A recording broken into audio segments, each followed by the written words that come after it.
السلام علیکم. وعلیکم السلام. لہری صاحب کیا حال ہے؟ اللہ تعالیٰ کا احسان ہے. کیا نام ہے بھائی صاحب؟ ابو کاشا نام ہے، کراچی سے بات کر رہا ہوں. کیا نام ہے؟ ابو کاشا. ابو کاشا. اللہ آپ کو سلامتی دے. کیا کام کرتے ہیں ابو کاشا بھائی؟ میں ریل اسٹیٹ کا کام کرتا ہوں کراچی میں. اللہ آپ کو سلامتی دے. میں جی حکم ایک کریں. ادنا سا طالب علم ہوں. 2-3 سوالات ہیں آپ سے اللہ یاری صاحب. جی سر جی سر بولیں. ابھی جیسے ایک بھائی کو آپ نے سوال کے جواب میں سید عبد القادر جیلانی کو ملعون بھی کہا، اور آپ نے کہا کہ 10-15 پشتوں بعد آتے ہیں، کوئی 2 پشتوں بعد نہیں آ رہے کہ احترام کیا جائے. نہیں جبکہ کل کے احترام کی بات نہیں کیا. دیکھیں میں نے یہ نہیں کہا کہ 2 پشتوں کے بعد احترام کیا. میں نے کہا کہ ان کی سیادت کا، آپ کہتے ہیں شجرہ میں سے نا، میں نے کہا یہ تو کسی امام کا سکا بیٹا تو نہیں ہے. یہ کئی پشتوں کے بعد جا کے کہتے ہیں ہم ائمہ علیہ السلام سے ملتے ہیں نا. میں نے یہ بات کی. میں نے کہا سیادت ان کا جو ہے کئی پشتوں کے بعد ان کا ادعا ہے. تو یہ جو ہے اس طرح نہیں ہے کہ ان کے سیادت جو ہے قطعی 100% ہو. لیکن کل ہی ڈاکٹر زبیر صاحب کے مناظرے میں آپ نے قریبی نسل اولاد ائمہ کو بھی آپ نے کافر کہا. تو یہ سمجھ سے بالا ہے. اہل بیت اور آل رسول کی محبت کا آپ نعرہ بھی لگاتے ہیں اور پھر ان کو کافر بھی کہتے ہیں. دیکھیں اب یہ سن لیں اچھی طرح سے. اہل بیت جب ہم کہتے ہیں اس سے مراد رسول صلی اللہ علیہ وسلم کے جتنے نسل کے افراد ہیں ان سب سے ہمیں مراد اہل بیت نہیں لیتے. آپ اہل بیت علیہ السلام سے مراد لیتے ہو نا جو ان کی نسل سے ہے، جو 10 پشت کے بعد. یہ ہمارے نہاں اہل بیت نہیں. اہل بیت علیہ السلام جب ہم لیتے ہیں نا ان سے مراد پنجتن پاک اور 12 امام، بس. اس کے علاوہ اور بقیہ اہل بیت نہیں ہے. بقیہ اگر آپ سن لیں پلیز سن لیں، اگر ان کے آپ اتباع کریں سلمان فارسی کی طرح، چاہے آپ افریقہ سے ہیں چائنا سے، فرق نہیں پڑتا. اگر آپ نے اہل بیت علیہ السلام کی اتباع کی تو آپ ان میں سے اہل بیت میں سے ہیں، لیکن وہ آپ اتباع کی وجہ سے. اہل بیت وہی ہیں. اب آپ خود اپنی کتابوں میں لکھتے ہیں کہ نبی صلی اللہ علیہ وسلم کے والدین کافر تھے. مسلم وغیرہ میں پورا باب ہے، ٹھیک ہے نا. ہمارے علماء کا عقیدہ یہی ہے. بلکہ تمہارے سن لیں پلیز، اجماع ہے. تو اس سے آپ کو شرم نہیں آتی؟ اور ہمیں کہتے ہو ایسے افراد جنہوں نے آپ کے مذہب میں بھی وہ غلط ہے نا، انہوں نے خلفاء کے خلاف خروج کیا. آپ کے مذہب میں بھی جو خلیفہ وقت کے خلاف خروج کرے اس کا قتل جائز ہوتا ہے. آپ کے مذہب میں بھی وہ کوئی نیک آدمی نہیں تھے. ہمارے مذہب میں اس لیے وہ نیک نہیں، اچھے نہیں ہے کہ انہوں نے غلط ادعا کیے، انہوں نے جھوٹے ادعا کیے. اگر کوئی شخص کسی نبی کے خاندان سے ہوتا ہے اس کا مطلب نہیں جو مرضی کر دے، کوئی غلط کام بھی کر دے پھر بھی اس کا وہ اچھا ہوتا ہے. حضرت نوح علیہ السلام کا بیٹا وہ غلط بنا، غلط لیس من اہل، وہ کافر تھا، غرق ہو گیا. ہاں بسم اللہ بسم اللہ.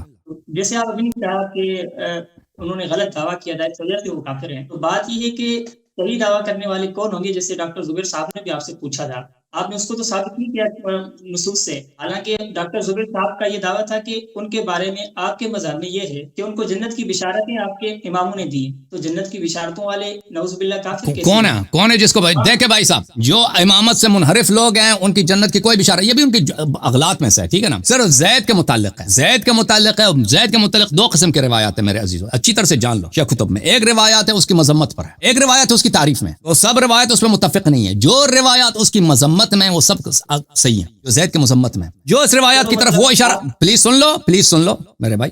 جو آپ کہتے ہیں اس کو جنت کی بشارت، کوئی جنت کی بشارت نہیں ہے. مثلا حسن مصنع، عبداللہ ابن الحسن مصنع، اس کی جنت کی کوئی بشارت، یہ جھوٹ ہے. محمد ابن عبداللہ ابن الحسن یا حسین فخ وغیرہ یہ ان کی بشارت نہیں ہے. زید کے متعلق ہے لیکن وہ روایات ضعیف ہیں، وہ روایات صحیح نہیں ہیں. اور زید کے مذمت میں وہ روایات بہت زیادہ ہیں. اور زید کون تھا؟ زید کا ساتھ کس نے؟ پتہ آپ کو ابو حنیفہ نے زید کے ساتھ بیعت کی تھی. زید کی جو تحریک تھی بالاساس وہ ایک شیعی تحریک نہیں تھی، وہ جماعت مخالفین کے لوگوں نے وہ زید کے سپورٹر تھے. ابو حنیفہ نے زید کے ساتھ بیعت کی تھی لیکن لڑائی کے وقت یہ بھاگ گیا تھا، اس نے ساتھ نہیں دیا تھا. اس پیسے کچھ بھیجے تھے کہ آپ سے کم سپورٹر. مالک نے اس کے ساتھ بیعت کیا تھا. ہم نے اہل رسول کا ساتھ دیا. اہل بیت نہیں ہے، اہل بیت نہیں ہمارے نزدیک. آپ لوگوں جو اس کو مرضی اہل بیت بنا دو نا، جس کو مرضی اہل بیت بنا دو. اہل بیت کون ہے؟ اہل بیت طاہرین کون ہے؟ وہ جو مطہر ہیں، جو اللہ کی جانب سے حجت ہیں. دیکھیں خاندان رسول صلی اللہ علیہ وسلم سے جو بھی شخص آئے ادعا کرے اس کا مطلب یہ نہیں کہ آپ نے اس کی تصدیق کریں، اس کی سپورٹ. اگر مطہر ہے اللہ کی جانب سے گارنٹی ہے. تطہیر کا کیا مطلب ہے؟ عصمت کا کیا مطلب؟ اللہ کی جانب سے گارنٹی ہے کہ غلط ادعا نہیں کرے گا، اس کے آپ ساتھ دے دینا. اس کا تو آپ لوگوں نے ساتھ نہیں دیا. تطہیر میں تو باقی تو نہیں آتے نا. تطہیر کی آیت میں چلو آپ کی بالکل 14 کے 14 آتے ہیں. 14 کے 14 آتے ہیں. دلیل چاہیے تو ہم سے طلب کرو. وہاں تو حضور کی چادر میں تو نہیں تھے نا 14؟ بالکل چادر میں تھے، بالکل. اب سن لو ایسے کہ وہ امام حسین علیہ السلام کے صلب میں تھے.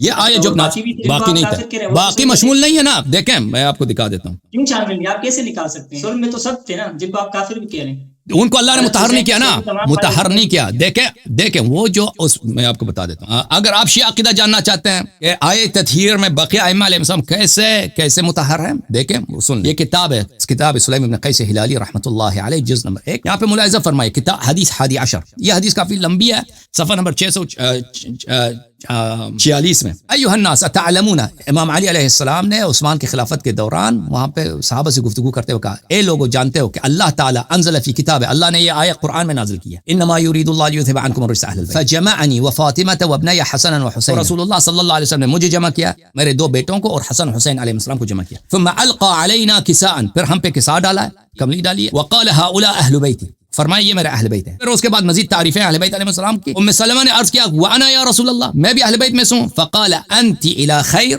انما آپ جو اچھی ہے، آپ عاقبت بخیر ہیں، انما نزلت فی وفی اخی، لیکن یہ آیت شان نزول کس کے بارے میں؟ یہ آیت میں آپ شامل نہیں، یہ آیت پھر صرف اور صرف نازل ہوئی مجھ میں اور میرے بھائی کے متعلق اور میری بیٹی فاطمہ، وفی ابنیہ اور میرے دو بیٹوں کے متعلق، یہ پنجتن پاک بنے نا، وفی تسعۃ من ولد ابنی الحسین خاصہ، اور صرف 9 افراد میرے فرزند امام حسین علیہ السلام کے نسل سے مخصوص، وہ لیس معنا احد، لیس معنا فیہا احد، اور اس کے علاوہ اس میں سے کوئی اور شامل نہیں۔ تو خود یہ پیغمبر کے صلی اللہ علیہ وسلم کی حدیث، یہ اس کے علاوہ اور بھی سن لیں پلیز، سن لیں مجھے بات کرنے دیں۔ ہاں مجھے دیکھیں، آپ پوچھتے ہیں کہ شیعہ مذہب میں باقی ائمہ کیسے معصوم ہیں؟ آئے تطہیر میں نے آپ کو ثابت کر کہ ہمارے مذہب کے مطابق بقیہ جو ہے نا، جو اولاد رسول ہیں، جو امیر المومنین علیہ السلام کے نسل سے ہیں، وہ سب کے سب وہ مطہر نہیں، وہ معصوم نہیں۔ معصومین شیعہ مذہب میں صرف کون ہے؟ یہ 12 حضرات ہیں، 12 امام ہیں، اور حضرت زہرا رسول اللہ صلی اللہ علیہ وسلم، یہ حضرات۔ نہیں مطلب آپ کے نزدیک یہ شیعہ اثنا عشریہ سب کا مذہب ہے کہ یہ اولاد علی، حسن اور حسین جن کو آپ کافر کہتے ہیں، یہ کافر ہے؟ آپ اثنا عشریہ کا مذہب ہے، یہ عقیدہ ہے، یہ جاننا جو اگر کافر ہو جائے کافر ہے بھائی، جو آپ کا جب عقیدہ ہے کہ نبی صلی اللہ علیہ وسلم کے والدین کافر تھے، وہ آپ کو کچھ نہیں ہوتا نا۔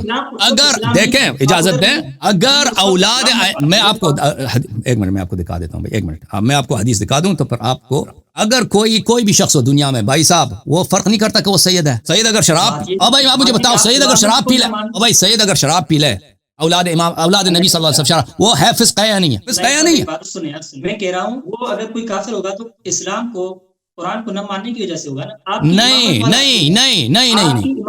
دیکھیں اجازت دیں، کفر صرف اس لیے نہیں قرآن کو نہ مانو تو کافر ہے۔ اگر آپ کوئی بھی ایسے دین میں بدعت داخل کریں، اب تو آپ کے سامنے مرزا غلام احمد قادیانی سب قرآن کو مانتے ہیں، قادیانیوں کے پاس جائیں وہ قرآن آپ سے زیادہ پڑھتے ہیں، اس طرح نہیں وہ قرآن کی تلاوت نہیں کرتے، حدیث بھی پڑھتے ہیں، نماز بھی پڑھتے ہیں۔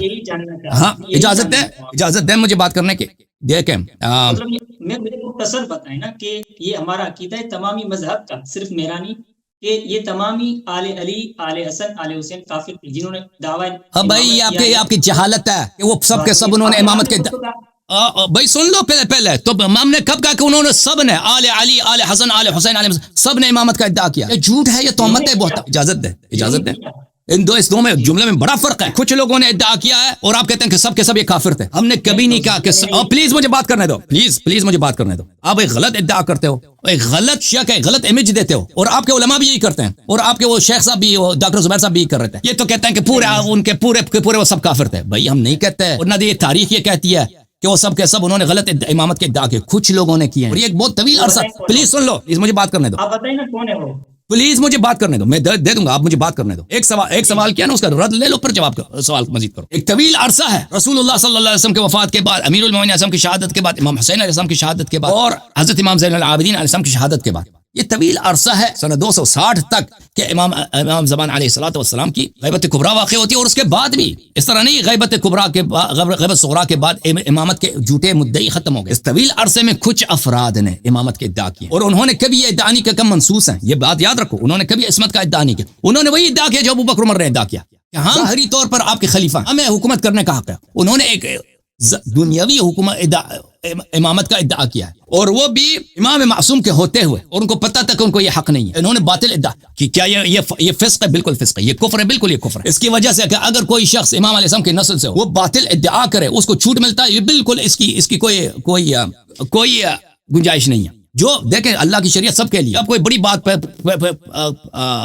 بنا رہے ہیں اس کو، یہ لوگ کہتے ہیں کہ پورے اہل بیت کافر ہو، ہم نہیں کہتے ہیں پورے اہل بیت ہمیشہ مطہر ہیں۔ رسول اللہ صلی اللہ علیہ وسلم کے خاندان سے، ان کے نسل سے کچھ افراد نے جھوٹے طور پہ امامت کا ادعا کیا ہے، وہ سب نہیں تھے، وہ کچھ لوگ تھے، اور وہ منحرف لوگ تھے، اور ان کو پتہ بھی تھا کہ وہ امام نہیں ہے۔ میں آپ کو ایک حدیث دکھا دیتا ہوں، یہ حضرت التشریف بالمنن الملاحم والفتن سید ابن طاووس امیر المؤمنین علیہ الصلوۃ والسلام کا خطبہ ہے، صفحہ نمبر 248 میں، اس میں یہی فرماتے ہیں وَإِيَّاكُمْ وَالدَّجَّالِينَ مِنْ وَلْدِ فاطمہ۔ خود حضرت امیر المؤمنین کا خطبہ شیعوں کتابوں میں، اے میرے شیعہ برحذر رہو کہ ہماری نسل سے شیطان آئیں گے، حضرت زہرا سلام اللہ علیہ کے نسل سے دجال آئیں گے، شیاطین آئیں گے۔ فَإِنَّ مِنْ وَلْدِ فاطمہ دجالین، حضرت فاطمہ زہرا سلام اللہ علیہ کے نسل سے دجال لوگ آئیں گے، دھوکے باز لوگ آئیں گے کہ آپ کو دھوکہ دینا چاہیں گے. یہ کوئی انوکھی بات نہیں ہے، کوئی ضروری نہیں ہے کہ آدمی اگر شریف ہے معصوم ہے اس کی پوری نسل سب معصوم ہو. یہ نہ شیعوں کا عقیدہ ہے اور نہ اللہ نے کہا ہے اور نہ کبھی ہمارا عقیدہ رہا ہے. ٹھیک ہے نا. اور یہ خود پیغمبر کے والدین کو بلا دلیل کے کافر کہتے ہیں، ان کو کوئی فرق نہیں ہوتی. اور ہم جن لوگوں نے جھوٹے ادعا کیے ہیں اور یہ خود ان کے مذہب میں یہ لوگ فاسق ہیں، آپ ہی لوگوں نے بنی امیہ کا ساتھ دے کر ان کو قتل کیا، آپ ہی کے خلفاء نے ان کو ذبح کیا. ٹھیک ہے نا. انہی لوگوں کو زیدیہ کے جو امام تھے سب کے سب مر گئے، قتل ہو گئے. کس نے ان کو قتل کیا؟ آپ ہی کے خلفاء نے ان کو قتل کیا. زید کو کس نے قتل کیا؟ آپ کی بنی مروان نے قتل کیا نا. زید کی بیعت کی تھی امام ابو حنیفہ نے، ابھی تو کہا آپ نے، تو مطلب ہم نے تو ان کا ساتھ دیا ہے. کچھ لوگوں نے بالکل بالکل بالکل بالکل دیکھیں آپ نے غلط لوگوں کا ساتھ دیا نا. وہ لوگ جو اللہ کی جانب سے دیکھو اللہ کی جانب سے امام تھے ان کا ساتھ نہیں دیا، فراڈی لوگوں کا ساتھ دیا اور پھر انہی کے قاتلین کا بھی ساتھ دیا نا. پھر ابو حنیفہ جو ہوتا ہے، ابو حنیفہ جہاد کے لیے تو نہیں آیا زید کے ساتھ. یہ تو آپ ثابت نہیں کر پائے نا. کل کے مناظرے میں بھی آپ نے ثابت تو نہیں کیا کہ اللہ کی طرف سے یہ امام تھا. یہ تو منصوص من اللہ نہیں ہے. بھائی صاحب یہ کچھ اور دیکھ رہے تھے، بھائی صاحب یہ کچھ اور دیکھ رہے تھے، بھائی صاحب بھائی یہ کچھ اور دیکھ رہے تھے. میں نے وہ کتاب اثبات الہدایت دکھا دیا بھائی. وہ کہہ رہے تھے تواتر دکھاؤ نا، میں نے ہزاروں حدیث یہاں پہ دکھا دیا، کہتے آپ ثابت نہیں کر سکتے. بھائی ٹھیک ہے بھائی، آپ جو مذہب وہ اس لیے نہیں آئے تھے، وہ اس لیے نہیں آئے تھے کہ میں آپ کی مذہب سے امامت ثابت کروں. وہ اس لیے آئے تھے کہ کہہ رہے تھے کہ شیعہ مذہب میں امامت پہ نص نہیں ہے. آپ ان کے موقف کو جان لیے نا. میں نے ان کے موقف کے مطابق دلیل دی ہے. پھر امامت کو میں نے آپ کے کتب سے بھی ثابت کیا. میں نے حدیث ثقلین پڑھا، میں نے آئے مباہلہ پڑھا، اس کے پاس رد تھا. میں نے واضح طور پہ کہہ دیا کہ امیر المؤمنین علیہ الصلوۃ والسلام حدیث منزلت کی روح سے آئے، حدیث ولایت کی روح سے آئے، مباہلہ کی روح سے یہ رسول اللہ صلی اللہ علیہ وسلم کے خلیفہ ہیں، اور ابو بکر عمر کی خلافت باطل ہے حدیث ثقلین کی روح سے. اس کے پاس رد تھا؟ رد نہیں تھا. رد تو تھا الحمدللہ، سب نے دیکھا ہے، سب نے دیکھا اس کا شکل بھی آپ لوگوں نے دیکھا نا.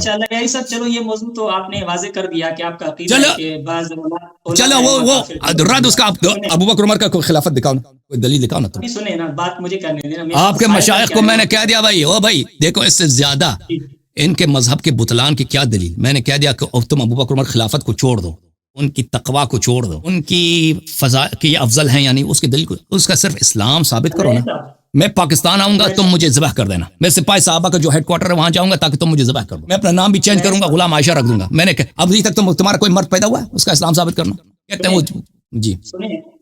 آپ دوسرا سوال ہے میرا اسی پر جو ابھی آپ نے کہا نا ایمان اسلام ابو بکر ثابت کرو، وہ تو آپ اسلام مانتے ہیں نا، جیسے ولید اسماعیل نے ثابت بھی کیا اور آپ نے اقرار بھی کیا. چلو ظاہر اسلام میں نے بالکل ثابت نہیں کیا، وہ کاٹ کے بھاگ گیا. جو شخص مناظرہ جب ہمارا جب اتفاق ہوا ہے 10 منٹ وہ بات کرے گا، 10 منٹ میں بات کروں گا، میرے دلیل سنے بغیر اس نے کاٹ کے بھاگ گیا ہے، تو وہ آپ کیسے کہتے ہیں اس نے ثابت کر دیا؟ یہ آپ کی بے ایمانی ہے نا. جو شخص کاٹ کے بھاگ جاتا ہے وہ کیسے اس نے ثابت، اگر اس کے پاس دلیل ہوتی وہ کاٹ کے بھاگ نہیں جاتا، اس نے مناظرہ کرنا ہی نہیں تھا. 1.5 منٹ میں اسے کاٹ کے، میں بتایا بھی نہیں ہے کہ میں کاٹ کے بھاگ جاتا ہوں، مجھے پتہ ہی نہیں چلا کہ وہ کاٹ کے بھاگ گیا. آپ کو اقرار کرنا تھا نا کہ میں اسلام ابو بکر مانتا ہوں، وہ آپ سے یہی مطالبہ کرتا. وہی اسلام جو وہی اسلام جو عبداللہ ابن ابی ابن سلول کا ہے، وہی اسلام جو قرآن مجید میں اللہ تعالیٰ فرماتا ہے بسم اللہ الرحمن الرحیم اذا جاءك المنافقون قالوا نشهد انك لرسول الله والله يشهد انك لرسوله والله يشهد ان المنافقين لكاذبون. منافق جب آپ کے پاس آتے ہیں وہ شہادت کہتے ہیں کہ ہم قسم کھاتے ہیں، شہادت دیتے ہیں کہ آپ اللہ کے رسول ہیں، اور اللہ شہادت دیتا ہے آپ اللہ کے رسول ہیں، اور اللہ شہادت دیتا ہے کہ جھوٹے ہیں. یہ کس کے ذمت میں؟ سن لو ہم جو ابو بکر کا اسلام کہتے ہیں ابو بکر مسلمان تھا، وہی جو عبداللہ، اگر تم کہتے ہو عبداللہ ابن ابی ابن سلول جو منافق تھا بظاہر رسول اللہ صلی اللہ علیہ وسلم اس پہ اسلام کے احکام جاری کرتے تھے، اس پہ نماز بھی پڑھی پیغام. سن لو پلیز سن لو ہم ابو بکر کے متعلق ہمارا موقف سن لو. ابو بکر کے متعلق ہمارا موقف یہ ہے کہ اس کا وہ منافق تھا، جیسے عبداللہ ابن ابی ابن سلول جو تھا وہ مسلمان تھا، اسی طرح وہ اگر اس کو مسلمان مانتے ہو تو ٹھیک ہے. عبداللہ ابن ابی کو اگر تم مسلمان مانتے ہو، ابو بکر کا اسلام بھی ثابت ہو گیا. ہم ابو بکر کا وہی مانتے ہیں، ان لوگوں پر رسول اللہ صلی اللہ علیہ وآلہ وسلم نے اسلام کے احکام جاری کیا، لیکن اس کا مطلب یہ نہیں تھا کہ وہ مسلمان تھے، منافق تھے. قرآن شہادت دیتا ہے کہ یہ لوگ رسول اللہ صلی اللہ علیہ وسلم کو گالی دیتے تھے، اور اللہ نے کہہ دیا کہ یہ جھوٹ کہتے ہیں، کی شہادت جھوٹی ہے. ٹھیک ہے نا. تو پھر آپ جھوٹ نہ بولیں کہ میں نے ابو بکر کا اسلام کا اعتراف کیا ہے، تو میرا جو بات کامل ہے وہ نقل کرو. چلو ٹھیک ہے. ابھی آپ میں سوال ایک میرا کہ آپ تنبیہ کو موجب کفر سمجھتے ہیں جیسے ہفتے اعمال سے آپ کفر کی دلیل پکڑتے ہیں نعوذ باللہ، تو یعنی آپ کے نزدیک تنبیہ موجب کفر ہے؟ دیکھیں سورہ دیکھیں، اگر اللہ تعالیٰ کہتا ہے نا کہ آپ یہ کام کرو گے تو اس کا جرمانہ یہ ہوگا، ہم اس کو تصدیق کریں گے۔ اللہ تعالیٰ نے جب کہہ دیا قرآن مجید میں کہ اگر تم آواز بلند کرو گے تو تمہارا عمل حبط ہو جائے گا، تو ہم تصدیق کریں گے، ہم کہیں گے آمنا، جس نے آواز بلند کی اس کا عمل حبط ہو گئے، ٹھیک ہے نا؟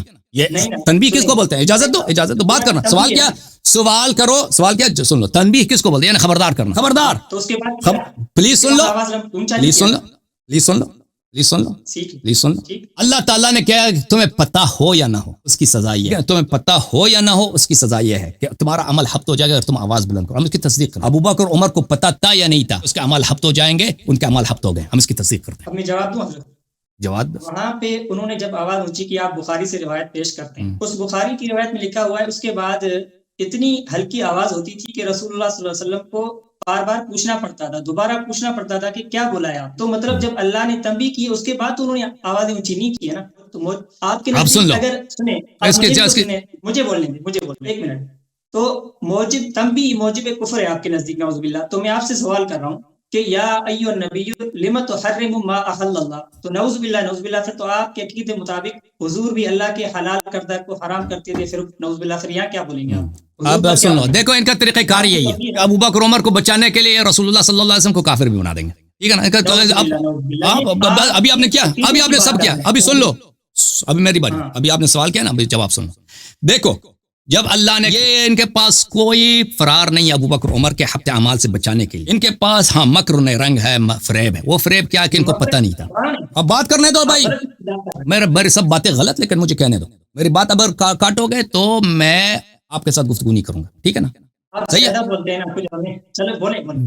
مجھے جواب دینے کا، مجھے جواب، آپ نے سوال کیا مجھے جواب دینا ہے، ٹھیک ہے نا؟ اب اگر کاٹو گے، اب اگر مداخلہ کرو گے تو میں آپ سے گفتگو نہیں کروں گا، میں نے آپ کو بتا دیا، خبردار کر دی، اوکے خبردار ہو گیا۔ اب میں آپ کو دوبارہ واپس لاؤں گا جب میری بات ختم ہو۔ اب سن لو، ان کے پاس کوئی چارہ نہیں ہے حبط اعمال سے بچنے کے لیے۔ اللہ تعالیٰ نے ابو بکر عمر کی مذمت کے لیے، تعریف کے لیے نہیں، آیات پڑھیں وہ سب نہایت ہی شدید مذمت ہے اور توبیخ کے لیے آیات نازل کیا ہے کہ تم رسول اللہ صلی اللہ علیہ وسلم کے آواز پر آواز بلند نہ کرو، اور جو یہ کرے گا اس کے اعمال حبط ہو جائیں گے، ٹھیک ہے نا؟ انہوں نے آواز بلند کی ہے، اب یہ کہتے ہیں اعمال حبط نہیں ہوئے، اس لیے کہ انہوں نے اس کے بعد انہوں نے نہیں کیا۔ اچھا، ہم نے ثابت کیا ان کی اپنی کتابوں سے کہ اس کے بعد بھی انہوں نے کیا، آواز بلند کی، وہ اپنی جگہ پہ۔ ان کی یہ صفائی پیش کرنا کہ اس کے بعد عمر اتنی دھیمی بات کرتے تھے کہ پیغمبر کو صلی اللہ علیہ وسلم کو سنائی نہیں دیتا تھا، یہ بھی مذاق ہے، بخاری میں موجود ہے، عبداللہ بن زبیر نے یہ روایت کی۔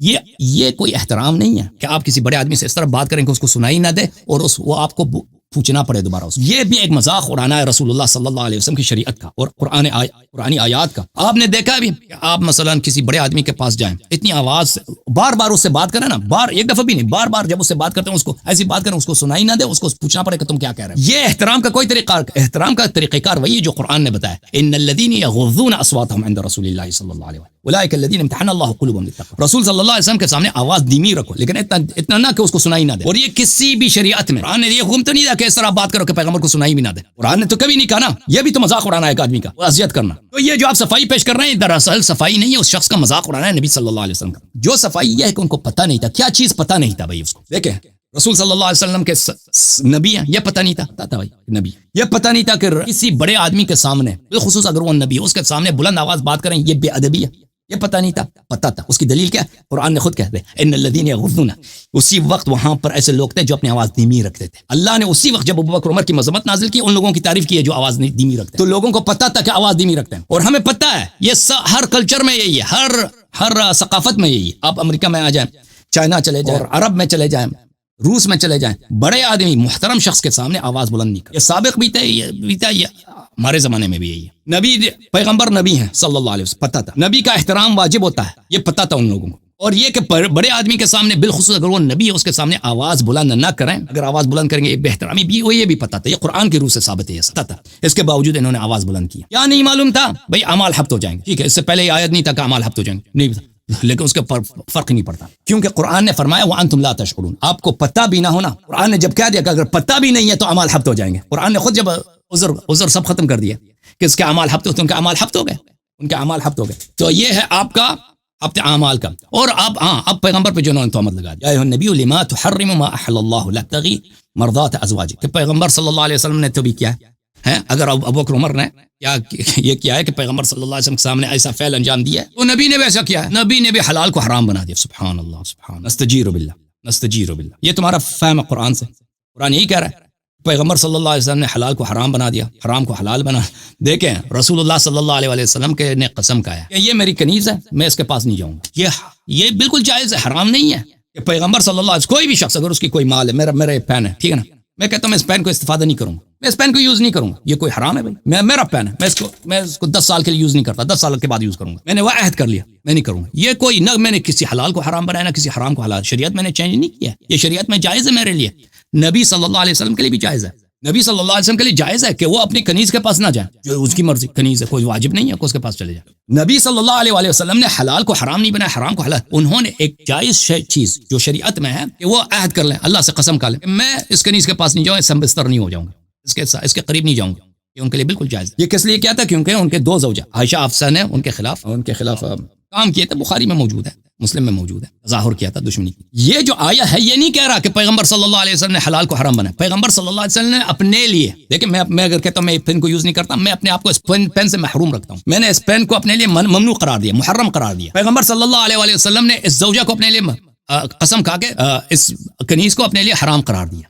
یہ کوئی مذمت نہیں ہے اللہ کی جانب سے, آپ نے ایسا کیوں کیا. یہ نبی صلی اللہ علیہ وسلم کے لیے یہ ہے کہ اللہ تعالیٰ اس کو شفقت کے طور پر کہ آپ کے ازواج نے آپ کو اتنا ڈانٹا ہے, آپ کو اتنا تنگ کیا, اتنا عزت کیا کہ آپ کو ایک حلال چیز آپ کی کنیز ہے کہ ان کے پاس آپ جانا چاہیں تو جا سکتے ہیں, یہ آپ نے عہد کیا کہ میں ان کے پاس نہیں جاؤں گا. آپ کیوں ان عورتوں کی جو ہے رضا کو مد نظر رکھتے ہیں, آپ جو ہے کیا کریں, آپ اپنے قسم کا کیا کریں, اپنے قسم کا کفارہ دے دیں اور اس خاتون کے پاس ماریہ قبطیہ رضی اللہ تعالی عنہا کے پاس جائیں. یہ ہوا تھا اصل معاملہ. پیغمبر صلی اللہ علیہ وسلم نے شریعت میں چینجز نہیں کیے تھے. یہ کہ پیغمبر صلی اللہ علیہ وسلم اللہ کے حلال کو حرام بنا دے, شریعت میں چینج کریں, یہ بہت بڑا بہتان ہے پیغمبر پر, جو ان لوگوں کو کرنا پڑتا ہے. ابو بکر عمر کو بچانے کے لیے, کیونکہ بچا ہی نہیں سکتے نا, پیغمبر صلی اللہ علیہ وسلم کو یہ کافر بنا دیں گے ابو بکر عمر کو بچانے کے لیے. جی مزید بولیں.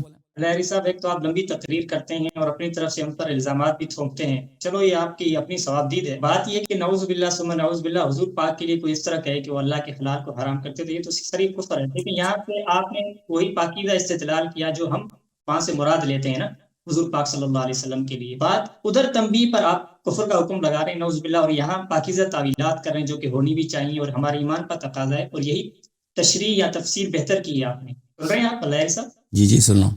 کوئی کسی اور کی, میں زوم پہ ہوں تو کسی اور کی سامنے تصویر آ گئی. تو میں یہ عرض کر رہا ہوں کہ دیکھیں سورہ تحریم کی آپ نے بہترین پاکیزہ تفسیر کر دی نا, تو آپ نے ظاہر کو لے کر ایک باطل استدلال نہیں کیا, یہ بھی ہم بھی یہی کرتے ہیں. تو وہاں پہ آپ ایک تنبیہ کو موجب کفر سمجھ, اللہ نے قرآن میں جا بجا تنبیہات کی ہیں انبیاء کرام کو, تو کیا وہاں سے آپ باطل استدلالات کریں گے کہ نعوذ باللہ انبیاء بھی شرک کر سکتے ہیں یا یہ وہ, اللہ نے ان کو بھی کہا گیا آپ سن لو بھائی. کیا تو تنبیہ میں ہمیں پتہ کہ یہ تنبیہ کیا ہے, وہ تنبیہ کیا ہے, ٹھیک ہے نا, وہ شفقت ہے, اظہار شفقت ہے. اللہ تعالیٰ نے اظہار شفقت کی نبی صلی اللہ علیہ وسلم سے سورہ تحریم میں. یہاں پہ اللہ نے خبردار کیا, جو آواز بلند کرے گا, دیکھو واضح ہے قرآن کی آیت, جو تصدیق نہیں کرتا اس پہ اللہ کی لعنت ہے. جو آواز بلند کرے گا اس کا عمل حبط ہو جائے گا.